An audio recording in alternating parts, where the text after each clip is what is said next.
Hello friends, நீ நான் காதல் அடுத்து வர எபிசோடில் என்ன நடக்கலாம் அப்படிங்கிறத பற்றி பார்க்கலாம். தெலுங்கு வெர்ஷன்லேருந்து தமிழில் ஸ்டோரியை ரொம்ப டிஃப்ரெண்ட்டாகவும் இன்ட்ரெஸ்டிங்காகவும் கொண்டு போனாலும் ஒவ்வொரு வாரமும் புதுசாக ஒரு ஸ்கிரிப்டை கொண்டு வராங்க. அதை அந்த வாரத்திலே ரொம்ப சுவாரஸ்யமாக முடிக்கிறாங்க அப்படிங்கிறத தொடர்ந்து பார்த்துட்டு தான் வந்துகிட்டு இருக்கோம். இந்த வாரத்துக்கான ஸ்கிரிப்டை பொறுத்த வரைக்கும் கொஞ்சம் குழப்பமான ஸ்கிரிப்டாக இருக்குது. எதை ஹைலைட் பண்ணி நம்ம பேசுறது, எதை ஹைலைட் பண்ணி நம்ம நினச்சிக்கிறதுன்னு ஒன்றுமே புரியல. கடைசியில் கொஞ்சம் சந்தோஷம் என்னன்னு பார்த்தோம்னா, சுந்தரியும் முரளியும் நல்லா வாங்கினது மட்டும்தான் கொஞ்சம் இந்த வாரத்துக்கான எபிசோட்டை பொறுத்த வரைக்கும் சந்தோஷம்.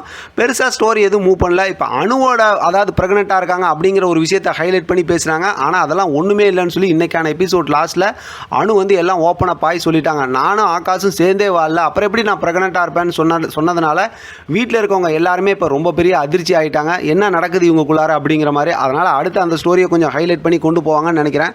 இப்போ எப்படி பார்த்தாலும் அபி ரொம்ப கோவத்தில் தான் இருக்காங்க. ஏன்னா ராகவ் சொன்னதுலேருந்தே இப்போ அவங்க மேலே தப்பு இல்லைங்கிறத ப்ரூவ் பண்ணும் அப்படிங்கிறதுனால தான் இப்போ முரளியோட ஃப்ரெண்டு அந்த சங்கரை தேடி அலைஞ்சிக்கிட்டு இருக்காங்க.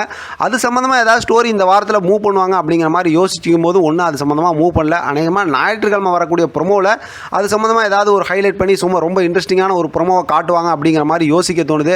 அப்படி இருந்தால் தானே அடுத்த வாரத்துக்கான ஸ்டோரி கொஞ்சம் சுவாரஸ்யமாக இருக்கும். அப்படி போய் கண்டுபிடிச்சாங்க அப்படின்னா அந்த சங்கரை பார்த்து பேசினாங்கன்னாவே ஸ்டோரி இன்னும் கொஞ்சம் இன்ட்ரெஸ்டிங்காக மாறும்.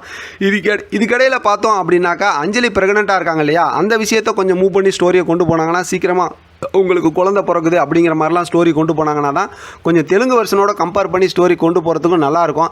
ஏன்னா இப்படியே பார்த்தோம்னா அவுட் ஆஃப் கண்ட்ரோலில் அப்படியே அவுட் ஆஃப் ஏரியாலே கொண்டு போயிட்டு இருக்காங்க. ஸ்டோரியும் பெரிய சுவாரஸ்யமாகவும் மாற்றலை. இடையில சுந்தரி கோவப்படுறது அப்படி இப்படிங்கிற மாதிரி தான் போயிட்டு இருக்கு. அடுத்த வாரத்துக்கான ஸ்டோரியில் பார்க்கும்போது வெளியில் அபி அந்த நாடி பிடிச்சி பார்க்குறவங்கள்ட்ட பேசியிருப்பாங்க. அதனால தான் அவங்க அப்படி சொன்னாங்கன்னு சொல்லி சின்ன ஒரு மூமெண்ட்டை வச்சு தான் ஸ்டோரியை மூவ் பண்ணி கொண்டு போகிறாங்க. பெரிய ஒரு ஸ்ட்ராங்கான ஒரு ஸ்டோரி எதுவுமே இல்லாமல் தான் ஸ்டோரி இப்போதைக்கு போய்கிட்டு இருக்கு.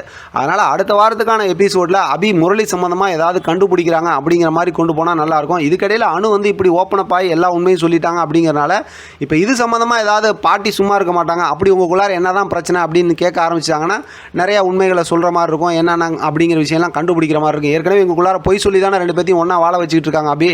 அந்த மாதிரி விஷயத்தெல்லாம் கொண்டு வருவாங்கன்னு நினைக்கிறேன். பார்க்கலாம் என்ன நடக்குதுன்னு. இதை பற்றி உங்களோட கருத்து கமால் பாஸ் தெரியப்படுத்துங்க. தொடர்ந்து ஆதரவு கொடுங்க. தேங்க்யூ ஃப்ரெண்ட், தேங்க்ஸ் ஃபார் வாட்சிங்.